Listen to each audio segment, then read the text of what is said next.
క్రీస్తు పరిశుద్ధ నామమున మీ అందరికీ నా శుభాభివందనములు. Good morning everyone. ఈ దినము కొరకై మరి ఏర్పాటు చేయబడిన వాక్య పాఠము హెబ్రీలకు రాసిన పత్రిక 12వ అధ్యాయము మొదటి 2 వచనములు. 2వ వచనం మొదటి భాగం మాత్రం చదువుతాను. హెబ్రీలకు రాసిన పత్రిక 12:1-2 వచనాలు. ఇంత గొప్ప సాక్షి సమూహము మేఘము వలె మనలను ఆవరించి ఉన్నందున మనము కూడా ప్రతి భారమును సులువుగా చిక్కులబెట్టు పాపమును విడిచిపెట్టి విశ్వాసమునకు కర్తయు దానిని కొనసాగించు వాడునైన యేసు వైపు చూచుచు మన ఎదుట ఉంచబడిన పందెములో ఓపికతో పరిగెత్తుదము. దేవుడు తన పరిశుద్ధ వాక్కులు మనందరి హృదయంలో ఫలింపచేయునుగాక. మనం ఒక అంశంలో ఉన్నాము, కుటుంబాలు కట్టబడుట. సో ఇంతవరకు కూడాను మరి మనం ధ్యానించుకున్న అంశాలు కుటుంబాలు మరి విశ్వాసముతో ఈరోజు మన కుటుంబము ఎలా కట్టబడాలి అనేది మీకు అర్థమైంది. వాక్యం చదివాను కదా. సో మొదటిగా మనం ధ్యానించుకున్నాము కుటుంబము జ్ఞానము చేత కుటుంబము కట్టబడుతుందని, అలాగే ప్రేమ చేత, దేవుని ప్రేమ చేత. అన్నిటికీ దేవుడు ఉండాలి, మన ప్రేమ కాదు కదా. అందుకనే దేవుని జ్ఞానము, దేవుని ప్రేమ చేత, దేవుని యొక్క విధేయతతో కూడా మరి కుటుంబమును కట్టబడుటకు విషయాలు కొద్దిగా ధ్యానించాం. మరి ఈ దినమున దేవుని విశ్వాసము నిజంగా మరి ఇంత గొప్ప సాక్షి సమూహం అని 12వ అధ్యాయం స్టార్టింగ్ కదా. ఎంత గొప్ప సాక్షి సమూహం ఎక్కడున్నారు? 11వ అధ్యాయం అంతలో ఉన్నారు. సో ఈ సాక్షి సమూహం కంటిన్యూషన్ అని ఇక్కడ మనం చదవాలి. 11వ అధ్యాయం అంతా కూడాను మరి విశ్వాస అధ్యాయం. అలా చూస్తే నిజంగా మరి మన విశ్వాసాలు బలపరచబడాలన్నా, స్థిరపరచబడాలన్నా, మనకి ధైర్యం రావాలన్నా, మన విశ్వాసంలో ప్రోత్సాహపరచబడాలన్నా, మనము ఆ విశ్వాసంలో స్థిరత్వం కలిగి జీవించడానికి మనకెంతో మరి ఈ యొక్క 11వ అధ్యాయం యొక్క ప్రతి వచనం కూడా మరి ఎందరో మరి విశ్వాసుల యొక్క జీవితాలు మనకి ఆదర్శంగా పరిశుద్ధాత్మ దేవుడు మరి రాయించాడు. మనకెంతో స్ఫూర్తిదాయకంగా ఉన్నాయి, ఆదరణగా, ప్రోత్సాహకరంగా, సహాయకరంగా మన విశ్వాసానికి. మరి మనం కూడా మరి ఇప్పుడు ఎక్కడున్నాం? జీవితంలోనే ఉన్నాము, ఈ జీవిత పరుగులో కూడా ఉన్నాము కదా. మరి వీళ్ళందరూ కూడా పరుగును ఏం చేశారండి? పరుగును పరిగెత్తారు. వాళ్ళ జీవితాలు, కుటుంబాలు దేవునిలో కట్టబడ్డాయి. వారు మరి విజయాన్ని కూడా సాధించినట్టుగా మనం చూస్తున్నాం. ఎవరు కూడా ఓడిపోయినట్టున్నారా? విశ్వాసం ద్వారా విశ్వాసం ద్వారా విజయమే, ఇంకా అది లోకమంతటిని జయించిన విజయం అని మనం చదువుతాం. సో మరి ఇంత గొప్ప సాక్షి సమూహం మన ఎదుట ఉండగా నిజంగా మరి మనం కూడాను మరొకరికి ఈ యొక్క రన్నింగ్ లో కూడా రిలే ఉంటది కదండి. రిలే రన్నింగ్ అంటే కొన్ని మీటర్స్ వరకు ఒకళ్ళు రన్ చేసి ఆ ట్యాగ్ మరి ఏదో చేతికి ఇచ్చింది ఇంకొక నెక్స్ట్ పర్సన్ కి ఇచ్చి వాళ్ళు రన్ చేస్తారు. సో గెలవాలి. అలాగా మరి మనం ఎవరికి అప్పగిస్తాము మన విశ్వాసాలని? మనం ఎలా రన్నింగ్ లోనే ఉన్నాం మరి. అయితే మనం ఉండం ఎప్పుడు. నిజమే, భూమి మీద మనం పర్మనెంట్ కాదు. ఎప్పుడు ఏమవుతుందో మనకి దేవుడు ఎప్పుడు పిలిస్తే అప్పుడు మనం అక్కడ వరకే మన జీవితం. నెక్స్ట్ మరి కంటిన్యూషన్ విశ్వాసంలో ఉండడానికి అవునండి, కుటుంబం ఎంతో ఇంపార్టెంట్. మన కుటుంబ సభ్యుల్ని విశ్వాసంలోనే మరి మనము పెంచుకుంటూ పోతుంటేనే కానీ మన తర్వాత మన తరం వాళ్ళు, మన పిల్లలు, మన ఇంకా వచ్చే తరంలో, మన తరంలో ఉన్న వాళ్ళందరూ కూడా విశ్వాసులుగానే. అది చాలా చాలా ప్రాముఖ్యం. అది దేవుడికి కూడా ఇష్టమైనవి. దేవుడికి మరి విశ్వాసం లేకుండా ఎవరు కూడా మరి దేవుడికి ఇష్టంగా ఉండుట అసాధ్యం కదా. విశ్వాసం లేకుండా దేవునికి ఇష్టడై ఉండుట అసాధ్యమని కూడా వాక్యం చెప్తా ఉంది. కనుక విశ్వాసం మనకెంతో ప్రాముఖ్యమైంది. మరి ఇట్టి విశ్వాసము గురించి కొంచెం క్లుప్తంగా మనం విశ్వాసం అంటే మరి చూద్దామా. విశ్వాసముకు కర్త మరి యేసయ్యే. ఆయన ద్వారానే మనకి విశ్వాసం. ఆయన మరి మన పరిస్థితులను అధిగమించి వాటి వెనక ఉన్న ఆశీర్వాదాన్ని చూడగలిగేదే విశ్వాసం.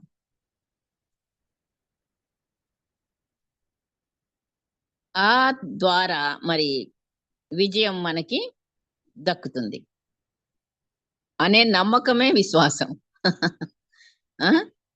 మన పరిస్థితులను అధిగమించి వాటి వెనక ఉన్న ఆశీర్వాదాన్ని చూడగలిగేదే విశ్వాసం. తద్వారా మనకు విజయాన్ని చేకూర్చబడుతుంది అనే గట్టి నమ్మకం ఉండడమే విశ్వాసం. విశ్వాసము పరిస్థితులను చూడదు అంటే మరేం చూస్తుంది? దేవుణ్ణే చూస్తుంది. విశ్వాసము సహించేదిగా ఉంటుంది, ఓర్పును కలుగజేస్తుంది. విశ్వాసం విధేయతను చూపుతుంది, అద్భుతాలను చూస్తుంది. విశ్వాసం సణగదు, గొణగదు, కానీ నిరీక్షిస్తుంది. మరి విశ్వాసం తీర్పు తీర్చదు, పగ దాల్చదు.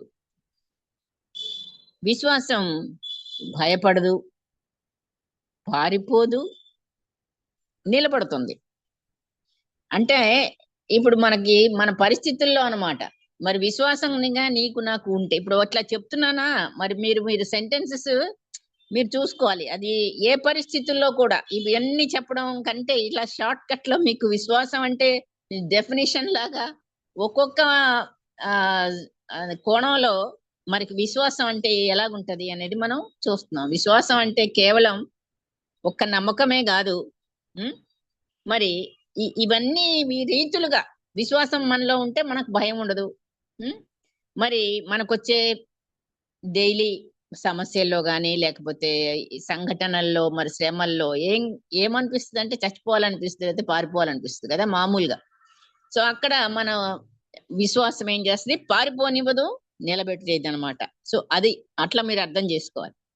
లోకాన్ని స్నేహించదు విశ్వాసం అంటే. దేవునితోనే, దేవుని వాక్యంతో సహవాసంలో ఉంటుంది విశ్వాసం. విశ్వాసం లేని వాళ్ళు ఎలా ఉంటారు? లోకంలో ఉంటారు, లోకంతో కలిసిపోతారు, లోకం మాటలే వాళ్ళకి ఇక ఆ రీతిగా అనమాట.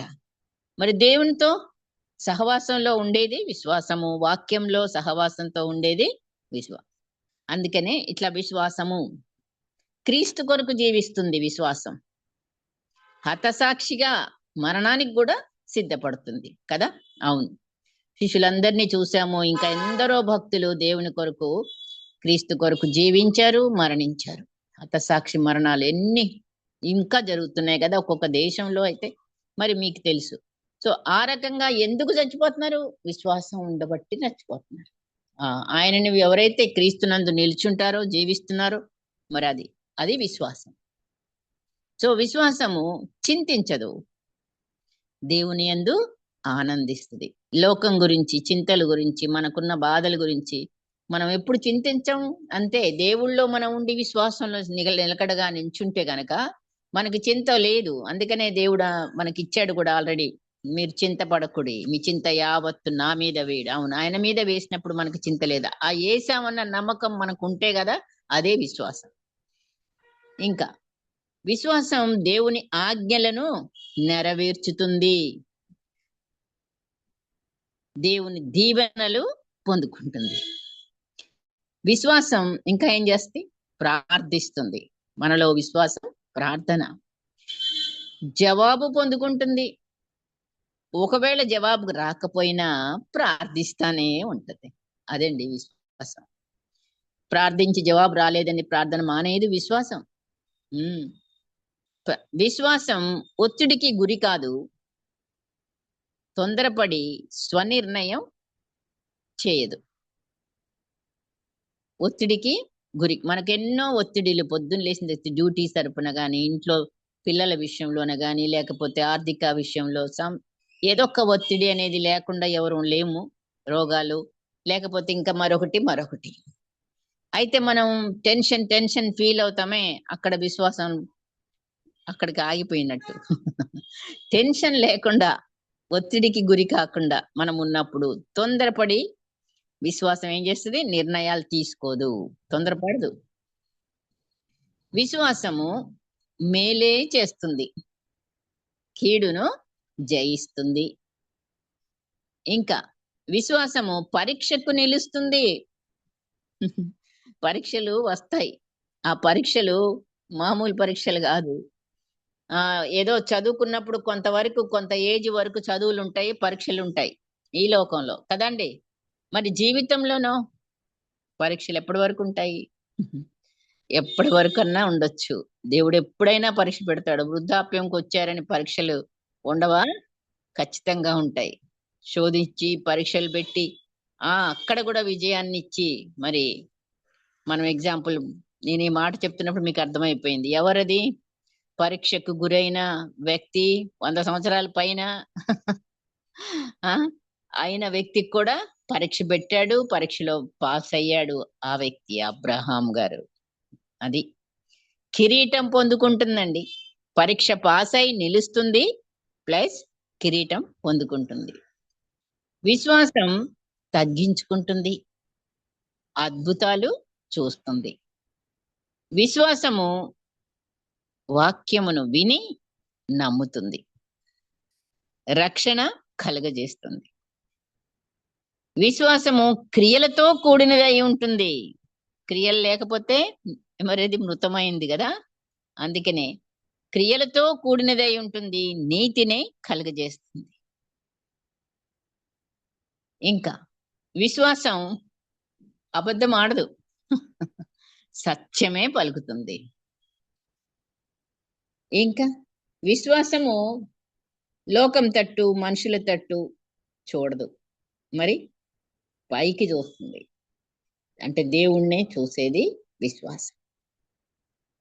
విశ్వాసాన్ని పౌలు గారు ఏమన్నాడండి? ఒక డాలుగా పోల్చాడు కదా. విశ్వాసము డాలు మనందరికీ కూడా. అదేం చేస్తుంది? సాతాను అగ్ని బాణాలను, బుల్లెట్స్ ను ఆర్పేసేదిగా ఉంటుంది. అదే విశ్వాసం. సో ఈ రీతిగా మనకి విశ్వాసం ఎన్నో చెప్పుకోవడానికి చాలా వచ్చాయి. ఇంకా కూడా మరి మన అనుదిన జీవితంలో ఏ రోజు కూడా అసలు విశ్వాసం మన క్రైస్తవ జీవితానికి ఏంటండి? పునాది, బిల్డింగ్ కట్టడానికి, ముగింపు. క్రైస్తవ జీవితానికి ప్రారంభము, కొనసాగింపు, ముగింపు అంతా కూడా విశ్వాసమే. ఇదంతా కలిపితేనే మరి మనము మన కుటుంబాలలో దేవుళ్ళో కట్టుకోవడానికి ప్రాథమిక మరి గుణ లక్షణము విశ్వాసము. మెయిన్ గా మనం చూస్తాము కొరింథీ పత్రిక 13:13లో, మొదటి కొరింథీలో పౌలు గారు చెప్తాడు ఏమని? క్రైస్తవ్యానికి కావలసిన ప్రాముఖ్యమైనది ఏంటి అంటే విశ్వాసము, నిరీక్షణ, ప్రేమ. స్టార్టింగ్ విశ్వాసము, నిరీక్షణ, ప్రేమ. ఈ మూడింటిలో శ్రేష్టమైనది ప్రేమే. అయితే మొట్టమొదటిది ఏంటి? అది విశ్వాసం. సో ప్రారంభము విశ్వాసం లేకుండా ప్రారంభం మన జీవితం క్రైస్తవ్యము కాదు. నిజంగా నమ్మినప్పుడే, యేసుక్రీస్తుని సొంత రక్షకుడుగా ఆయన నా కొరకు చనిపోయాడని నమ్మి విశ్వసించితేనే మనము దేవుని బిడ్డలంగా పిలువబడతాం, రక్షణ. సో మనకి విశ్వాసం అంత ప్రాముఖ్యమైనది. కానీ ఈ విశ్వాసంలో ఎంతవరకు మనం నిలబడుతున్నాము అనేదే ఇప్పుడు ప్రశ్న. మన ఆది తల్లిదండ్రులు దేవుని ఆజ్ఞను మీరారు. కారణం ఏంటి? అవిశ్వాసమే. విశ్వాసము కోల్పోయారు, అవిశ్వాసం, అబద్ధాన్ని నమ్మారు వెంటనే. సో అక్కడ అవిధేయత. విశ్వాసము విధేయత లైన్ గా ఎప్పుడు కూడా జోడి. విశ్వాసము విధేయత కలిసే ఉంటాయి. విశ్వాసం ఉన్న కాడ విధేయత కంపల్సరీగా ఉంటుంది. అదే గనక విశ్వాసం లేకుంటే అవిశ్వాసం కదా, అవిశ్వాసం. అక్కడ అవిధేయత.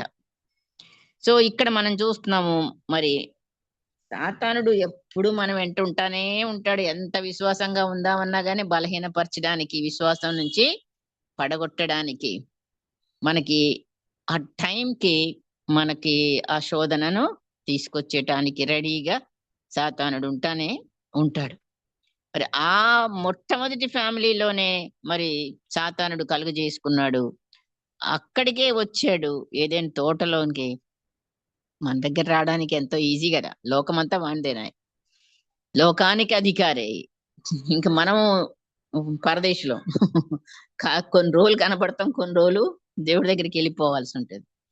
ఈ ఉన్న కాసే స్థల ఆ, ఉన్న కాసే ఈ జీవితంలోనే మనల్ని వాంతట్టు తిప్పడానికి, విశ్వాసం నుంచి పడగొట్టడానికి, అబద్ధాన్ని నమ్మించడానికి మరి ప్రయత్నాలు జరుగుతూ ఉంటాయి. అలాగే మరి ఈ యొక్క వారి ద్వారా మనకు ఫలితం ఏమైంది? మరణం వచ్చింది, ప్రభు సన్నిధికి దూరం అయ్యారు. అలాగే ఆనాడు ఇశ్రాయేల్ ప్రజలను మరి ఐగుప్తు చెర నుండి విడిపించాడు దేవుడు. అక్కడి నుంచి వాళ్ళు పాలు తేనెలు ప్రవహించు దేశంలోనికి ప్రయాణం అయ్యారు. ఎన్ని సంవత్సరాల అరణ్యం జీవితం? 40 సంవత్సరాలు. అయితే ఎందుకయ్యా మరి అందరు అందులోకి వెళ్ళలేకపోయారు? కేవలం ఇద్దరు వెళ్ళారు. మనకు తెలుసు, అవిశ్వాసము చేతనే వారు మరి ఆ యొక్క పాలు తేనెలు ప్రవహించే దేశంలోకి అడుగు పెట్టలేకపోయారు, రాలిపోయారు అరణ్యంలో అని ఉంటది. అవిశ్వాసము ద్వారానే అనేది. సో మనకి ఎంత ప్రాముఖ్యమో మరి విశ్వాసం లేకపోతే మన కుటుంబాలు నిలుస్తాయా? మనం నిలుస్తామా? మనం ఎక్కడ ఉంటాము? మనం వెళ్ళాలి పరలోకం, మన పరుగు అక్కడికి, మన గమ్యం పరలోకం. మన చేరాలంటే మరి విశ్వాసమే. అందుకే విశ్వాసమునకు కర్త యేసయ్యనే, కొనసాగించువాడు ఆయనే, ముగించువాడు కూడా మనలో ఆయనే. కనుక మనం ఆయనని చూస్తూ తప్ప ఇంకా మరి ఎటు అటు మన చూపులు మళ్ళాయంటే మరి మనము ఎక్కడుంటాము ఆలోచించుకోవాలి. నిజంగా మరి ఆ 40 సంవత్సరాలు ఎన్నెన్నో అద్భుతాలు చేసిన మోషే, అహరోనులు ఇరువురు కూడాను మరి ఎంతగానో వాళ్ళని నడిపించుకుంటూ వచ్చారు ఇశ్రాయేల్ ప్రజల్ని. చెర నుండి విడిపించిన దగ్గర నుంచి విడిపించడానికి కూడా ముందు ఫరోతో అవన్నీ చేసిన తర్వాత కూడా మరి వాళ్ళిద్దరికీ కూడాను ఏమి ఎదురైంది? వాళ్ళ జీవితంలో ఒక సంఘటన ద్వారా తారుమారైపోయింది జీవితం. దేవునికి కోపం, ఉగ్రతకి తావిచ్చారు అనొచ్చు. ఏంటి మరి అంటే మనకు తెలుసు ఆ సంఘటన ఏంటి అనేది. బండతో మాట్లాడమన్నాడు నీళ్ళు ఇవ్వటానికి. కానీ వాళ్ళక్కడ మాట్లాడకుండా మరి మోషే గారు తనకొచ్చిన కోపంతోనూ తను మరి అక్కడ దేవుడు అంటాడు వాళ్ళతో ఒక మాట, మీరు ఇశ్రాయేలీల కన్నుల ఎదుట నా పరిశుద్ధతను సన్మానించినట్లు నన్ను నమ్ముకొనకపోతిరి గనుక ఈ సమాజమును నేను వారికిచ్చిన దేశంలోనికి మీరు తోడుకొని పోరని చెప్పాడు. ఎంత కఠినమైన మాట వినాల్సి వచ్చింది మోషేకి, అహరోన్కి. నిజంగా చాలా చాలా నాకు ఎన్నోసార్లు ఈ విషయంలో బాధగానే ఉంటదండి. అరే ఒక్క మరి పొరపాటు జరిగితేనే ఇంత కఠినంగా దేవుడు పంపించలేదే అని అనిపిస్తా ఉంటది మనకు కదా. నిజమే మరి. కానీ ఆయన చెప్పినట్లు మనం చెయ్యకపోతే చిన్నదే అన్నట్టే ఉంటది. అందుకనే మనకి ఇక్కడ మొదట చదువుకున్న మాటలోనే మనకేముందండి, ఇంత గొప్ప సాక్షి సమూహము మేఘము వలె మనలను ఆవరించి ఉన్నందున మనము కూడా ప్రతి భారమును సులువుగా చిక్కులబెట్టు పాపమును. ఇదిగోండి మనం సులువుగా చిక్కుల పడుతుంటాం అనుకోము.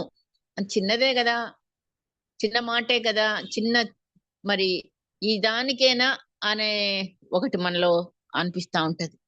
అదిగో అదనమాట. సులువుగానే మనం పాపంలో పడటానికి చాలా మరి మనం ఆ రీతిగా మానవులం. మరి మోషే అహరోను లాంటి వాళ్ళు మరి నిజంగా ఆ దేవుని యొక్క ఏర్పరిచిన అవ యొక్క పాలు తేనెలు ప్రవహించు కనాన్లోకి అంటారు, కాలేకపోయారు. మరి ఈ విశ్వాసము నేను ఈ భూమి మీదకు తిరిగి వచ్చినప్పుడు నేను కనుగొందునా అని యేసయ్య అంటున్నాడు కదా, లూకా సువార్తలో ఉంటది ఆ మాట. అంటే విశ్వాసంలో మనం పడిపోతామని ముందుగానే తెలుసు కాబట్టే మరి అందుకే మరి ప్రతిరోజు కూడా ఈ విశ్వాసాన్ని మనం ఏం చేయాలండి, రోజు ఎక్సర్సైజ్ చేయాలన్నమాట. ఏ రోజు మనం చెయ్యమో ప్రార్థన, ఏ రోజు మనము కాస్త అజాగ్రత్తగా ఉంటామో, ఏ రోజు మరి కొంచెం నిర్లక్ష్యత మనలోకి వస్తుందో అవిశ్వాసం ఏమవుతుంది, జారిపోతుంటది. సో మరి ఆ చిన్న ఒక సంఘటన జరగగానే మనము బెంబేలు పడిపోతుంటాము అనుకోకుండానే. సో మన కుటుంబం నిలబడాలి, మన కుటుంబంలో కలతలు వస్తాయి, హింసలు వస్తాయి, శ్రమలు వస్తాయి, రోగాలు వస్తాయి, శోధనలు మరి ఏం రావు, అన్నీ వస్తాయి, కృంగుదలలు వస్తాయి, పోరాటాలు ఉన్నాయి. ఒకటా రెండా, వీటన్నిటిలో నుంచి మన పరిస్థితుల్లో ఒకే ఒక్క మార్గం, మరి విజయాన్ని ఇచ్చేది ప్రభునందు విశ్వాసం ఉంచటం ద్వారా మాత్రమే.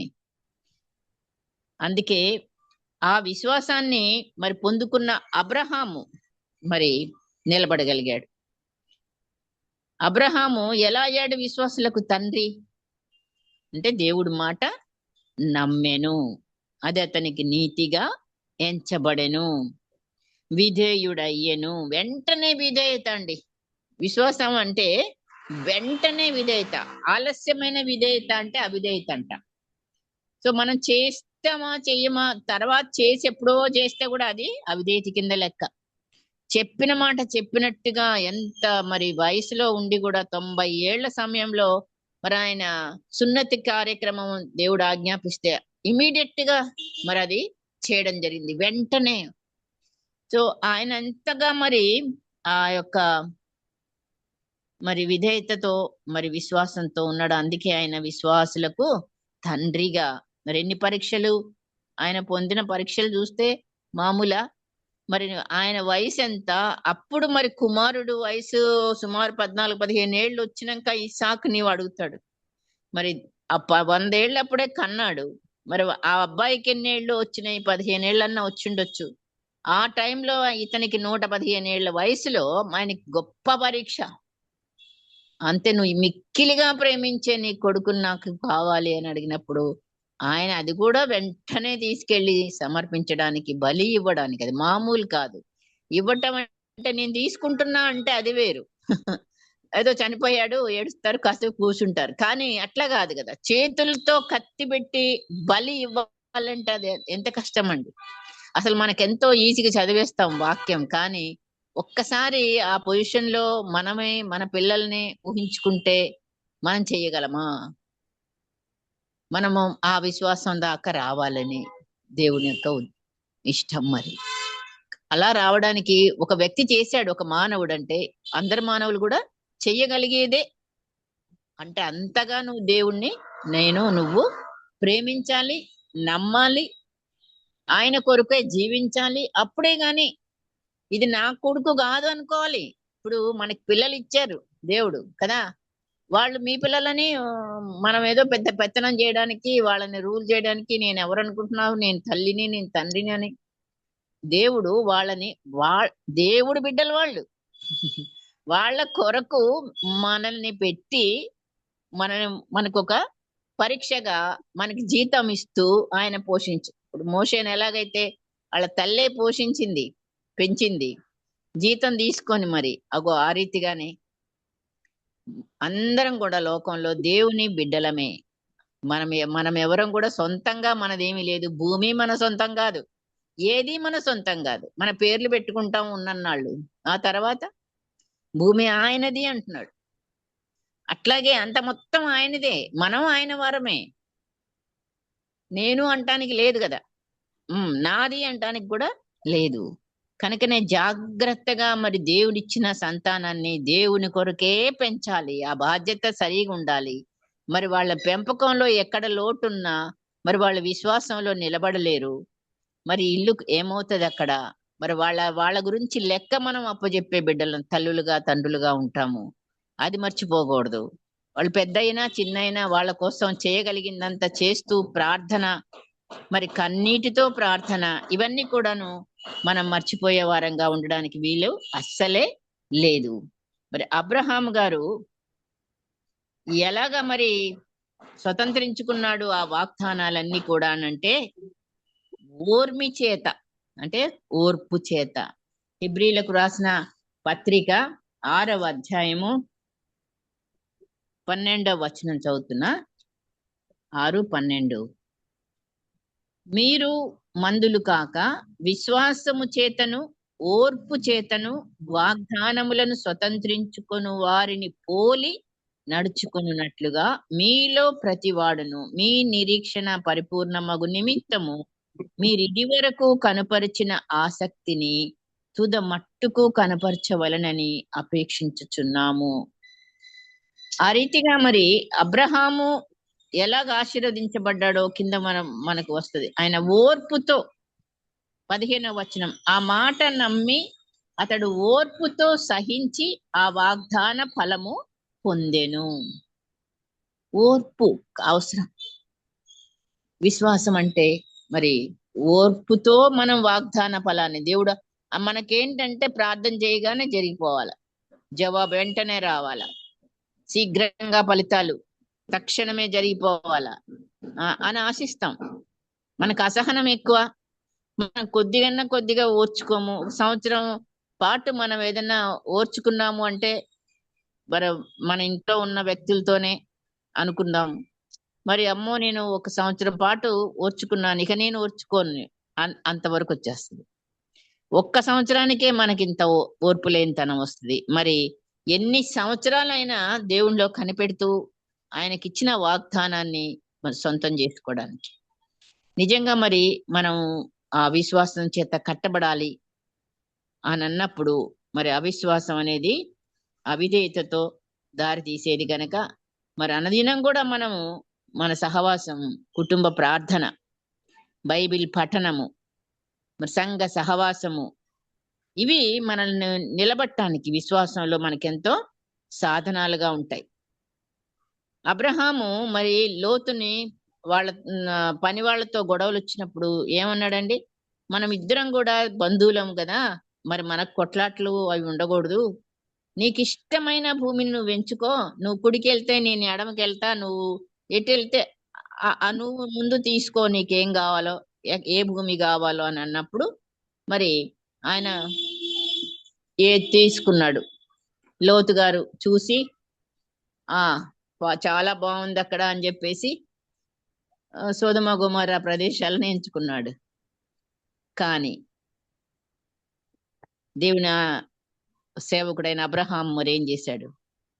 దేవుని తట్టు చూశాడు, దిక్కులు చూడలేదు. ఈ పక్క చూసి ఇది తీసుకుందామా, ఆ పక్క చూసి అది తీసుకుందామా కాదు, పైకి చూసి దేవుణ్ణే అడిగి దేవుడు చూపించిన స్థలానికి ఆయన వెళ్ళగలిగాడు. అందుకే నీతిమంతుడు విశ్వాస మూలముగా జీవించును.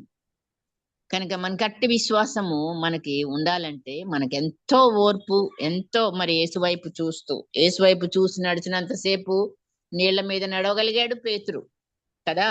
మరి ఎప్పుడైతే చూపు పక్కకు వచ్చిందో, ఆ శబ్దాలు వినడో, అలల శబ్దము, ఆ హోరు, తుఫాను ఒక్కసారే మునిగిపోవడానికి కారణమైందని మనకు తెలుసు. కానీ చూస్తున్నాంగా మరి మనము సమస్యల దిక్కు చూస్తున్నాము, ఇది ఎట్లా జరుగుతుంది, ఈ రోగం ఎట్లా పోతుంది, రోగం దిక్కు చూస్తున్నాము, సమస్యల దిక్కు చూస్తున్నాము, అల్లరి దిక్కు చూస్తున్నాము. మరి అవన్నీ పక్కన పెట్టి యేసయ్యను చూసే మరి చూపు మనకు అవసరం. వాటన్నిటిని కూడా మనము సైడ్కి ఉంచి యేసయ్యనే చూసే బిడ్డలంగా మనం ఉండాలి. కుటుంబాలలో మరి నిజంగా వివాహాల టైంలో చూస్తే నేటి మన తల్లిదండ్రులు మరి కుమార్తెలకు కానీ కుమారులకు కానీ వివాహాలు చేయాలి అన్నప్పుడు వారిలో మనం ఏం భాగస్వాములు వారిని సెలెక్ట్ చేసుకోవడాలలో ఏం చూస్తాం? మనం కులం చూస్తున్నారు ఇప్పుడు కూడా.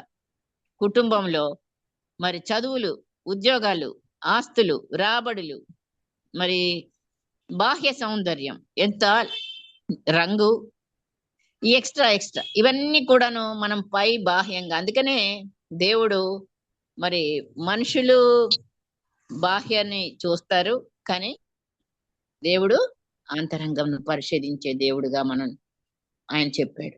కనుకనే మరి మనము ఏం చూస్తున్నాము? ఇవన్నీ చూసి ఉద్యోగం బాగుందా, ఆ ఇల్లు బాగుందా, సొంత ఇల్లు ఉందా? అవునండి.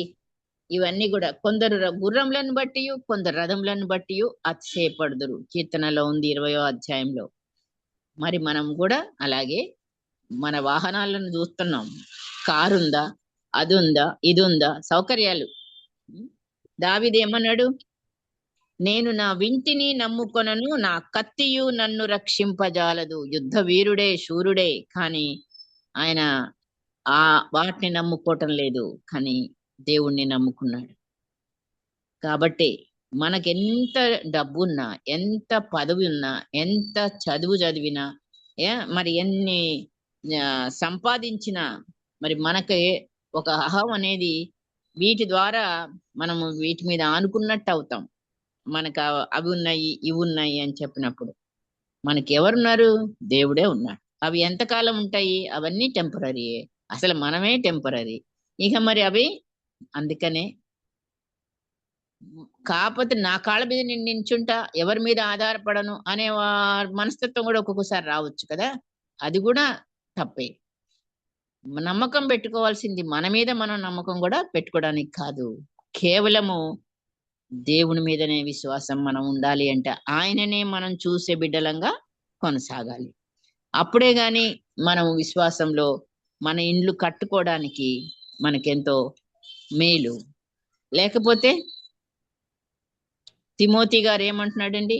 మంచి పోరాటం పోరాడితిని, నా పరుగు కడముట్టించి తిని అని. అంటే తిమోతిలో 2వ తిమోతి పత్రికలో 4:7 మంచి పోరాటం పోరాడితిని అంటున్నాడు పౌలు గారు. నా పరుగు కడముట్టించింది, విశ్వాసమును కాపాడుకుంటుని అని పౌలు సాక్ష్యం. ఆయన చెప్తున్న విధానం చూస్తే మరి నిజంగా మరి విశ్వాసాన్ని కాపాడుకోవాలి కూడా. కలిగి ఉండడం ఒకటే కాదు, కాపాడుకోవాలి. స్థిరంగా విశ్వాసాన్ని కాపాడుకునే బిడ్డలంగా ఉండాలి. అప్పుడప్పుడు మరి 11వ అధ్యాయము మనం చదువుతూనే ఉన్నప్పుడే మనకట్టి విశ్వాసం అనేది కలుగుతుంటది. అందుకే మరి మనిషి కుమారుడు వచ్చినప్పుడు ఆయన భూమి మీద విశ్వాసమును కనుగొనునా అనే మాట లూకా సువార్తలో ఉంది, 18వ అధ్యాయంలో 8వ వచనంలో. మరి మనం కూడా మరి విశ్వాసంతోనే మన ప్రయాణం. అబ్రహాం ఏ రీతిగా అయితే శోధించబడ్డాడో మరి మనకి కూడా శోధనలు వస్తాయి. ఏజ్తో పని లేదు.